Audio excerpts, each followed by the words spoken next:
जी हां दोस्तों, बड़ी खबर निकलकर सामने आ रही है।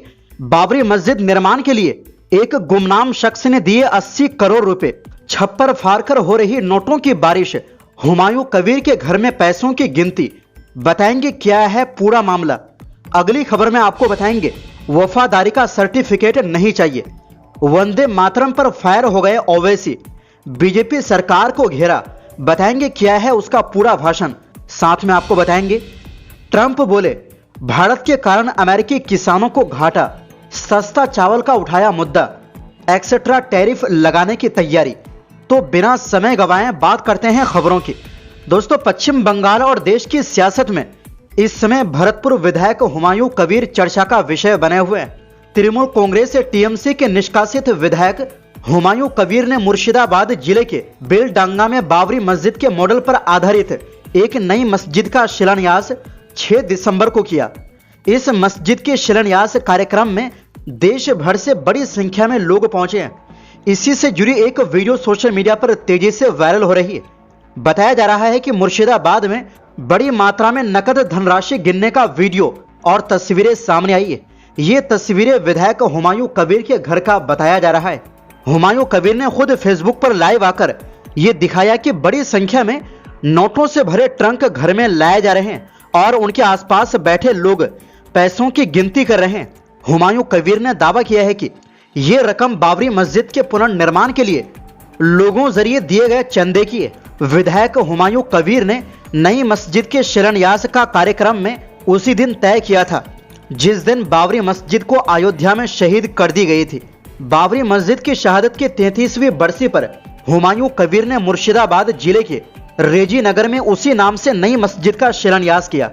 इस दौरान उन्होंने कहा कि मस्जिद बनाने में लगभग 300 करोड़ रुपए की लागत आएगी।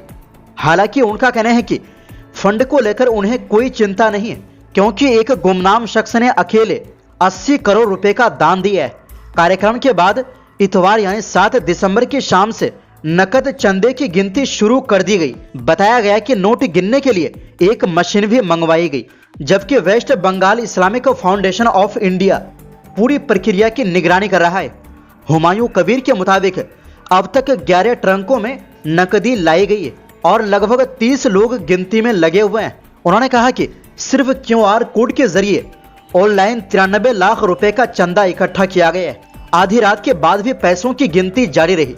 अब तक 7 ट्रंक खोले जा चुके हैं, यानी 2 दिन में 2 करोड़ 85 लाख यानी लगभग 3 करोड़ रुपए तक जमा हो चुके हैं। अखबार मशरिक में छपी रिपोर्ट में दावा किया गया है कि शिलान्यास के महज कुछ घंटों में इतनी बड़ी रकम चंदे के रूप में मिलने से उम्मीद जताई जा रही है कि मस्जिद निर्माण में फंड की आड़े नहीं आएगी।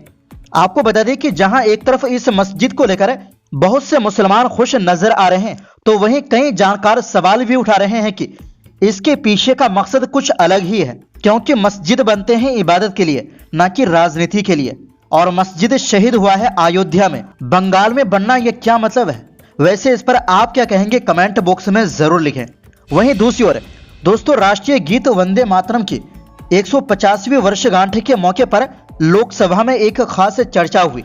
इस चर्चा के दौरान प्रधानमंत्री नरेंद्र मोदी और सभी राजनीतिक पार्टियों के नेताओं ने अपने विचार रखे। इसी कड़ी में AIMIM चीफ और हैदराबाद के सांसद असदुद्दीन ओवैसी ने सरकार और सत्ताधारी पार्टी की विचारधारा पर जोरदार हमला किया। उन्होंने कहा कि राष्ट्रवाद को किसी एक मजहब, देवी देवता या धार्मिक रीति रिवाज से जोड़ना संविधान की मूल भावना के खिलाफ है और देश में सामाजिक बंटवारे को गहरा करता है। ओवैसी ने कहा कि भारतीय संविधान किसी एक धर्म से नहीं बल्कि हम भारत के लोग शब्दों से शुरू होता है। उनका कहना था कि संविधान हर नागरिक को सोचने, बोलने, विश्वास रखने और अपने धर्म को मानने की पूरी आजादी देता है और यही लोकतंत्र की असली ताकत है। उन्होंने साफ कहा कि संविधान किसी भी इंसान को यह जबरदस्ती नहीं कहता कि वो किसी देवी देवता का नाम लेकर ही अपने देशभक्ति साबित करे। ओवैसी ने संविधान सभा की बहसों का हवाला देते हुए कहा कि वंदे मातरम के संबंध में संशोधनों पर विचार किया गया था, लेकिन देश की प्रस्तावना की शुरुआत किसी देवी के नाम से करने का प्रस्ताव खारिज कर दिया गया था। उन्होंने कहा कि वंदे मातरम एक सम्मानित राष्ट्रीय गीत है, लेकिन इसे किसी नागरिक की वफादारी की कसौटी के तौर पर इस्तेमाल नहीं किया जा सकता। ओवैसी ने कहा, मैं एक मुसलमान हूँ और इस्लाम को मानता हूँ। खुदा के अलावा मैं किसी को नहीं मानता हूँ और इसका अधिकार मुझे संविधान देता है। इससे हमारे मुल्क की मोहब्बत मेरे धर्म के बीच नहीं आती। AIMIM चीफ और लोकसभा सांसद असदुद्दीन ओवैसी ने सुप्रीम कोर्ट के कई फैसलों का हवाला देते हुए कहा कि अदालतों ने भी किसी भी नागरिक पर राष्ट्रगान या राष्ट्रीय गीत थोपना गलत माना है। उन्होंने कहा, देशभक्ति एक भावना है, कोई धार्मिक रीति रिवाज नहीं। इसे किसी एक पहचान की सीमाओं तक सीमित नहीं किया जा सकता। साथ ही उन्होंने मुस्लिम, हिंदू, सिख और अन्य समुदायों के स्वतंत्रता सेनानियों का जिक्र करते हुए कहा कि देश की आजादी किसी एक समुदाय का योगदान नहीं था और इसलिए राष्ट्रवाद किसी एक समूह का एकाधिकार नहीं हो सकता। अपनी स्पीच के आखिर में ओवैसी ने कहा कि असली देशभक्ति गरीबी हटाने, सभी को इंसाफ दिलाने और बराबरी लाने में होती। उन्होंने कहा कि देशभक्ति के नाम पर किसी पर गाने, नारे या धार्मिक रिवाज थोपना सही नहीं। ओवैसी ने साफ बताया कि संविधान धर्म की आजादी और निजी आस्था की पूरी सुरक्षा करता है और किसी भी नागरिक को किसी धार्मिक चिन्ह के आधार पर राष्ट्रवाद मानने के लिए मजबूर नहीं किया जा सकता। उन्होंने रविंद्रनाथ टैगोर का हवाला देते हुए कहा कि भारतीय राष्ट्रवाद ऐसा होना चाहिए जिसमें हर समुदाय को बराबरी का सम्मान और जगह मिले। वहीं दूसरी ओर दोस्तों, अमेरिकी राष्ट्रपति डोनाल्ड ट्रंप ने कहा कि अमेरिका भारत से आने वाले चावल और कनाडा से आने वाली खाद्य पर एक्स्ट्रा टैरिफ लगाने पर विचार कर रहा है। उनका कहना है कि दूसरे देशों से आने वाला सस्ता सामान अमेरिकी किसानों को नुकसान पहुंचा रहा है। ट्रंप ने यह बात सोमवार को व्हाइट हाउस में उस समय कही जब वो किसानों के लिए नई आर्थिक मदद की घोषणा कर रहे थे। ट्रंप ने कहा कि भारत, वियतनाम और थाईलैंड जैसे देश अमेरिका में बहुत सस्ता चावल बेच रहे हैं, जिससे यहाँ के किसानों की कमाई कम हो रही है। उन्होंने इसे डंपिंग बताया और कहा कि ऐसा नहीं होना चाहिए।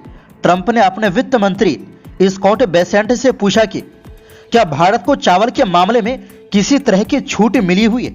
मंत्री ने बताया कि दोनों देशों के बीच व्यापार समझौते पर अभी बातचीत चल रही है।